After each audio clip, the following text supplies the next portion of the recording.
malauradament hi ha encara molts nens i moltes nenes a Catalunya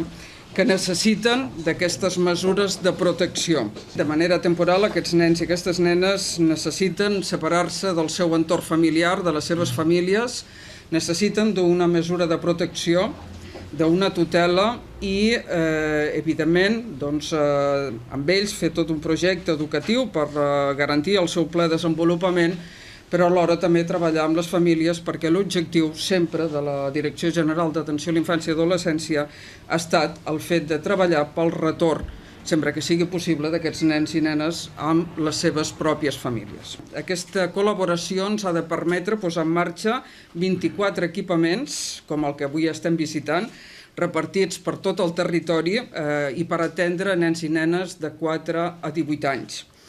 Ofertarem un total de 300 places, de les quals 192 places seran residencials, 96 seran places d'estada intermitent i 96 places seran per a suport a infants i a joves que també es troben en situació de risc. En aquests moments, és a dir, aquest projecte conjunt entre la Caixa i la Fundació Àlia també ens està permetent la creació, perquè ens permetrà crear 188 llocs de treball de manera directa. Es parla d'oferir oportunitats,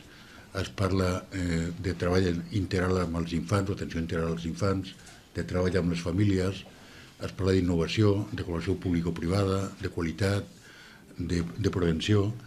un seguit de criteris, valors, etc., amb els que la Fundació La Caixa ens sentim enormement identificats. I dic que és una il·lusió perquè és un projecte que hi portem treballant any i mig aproximadament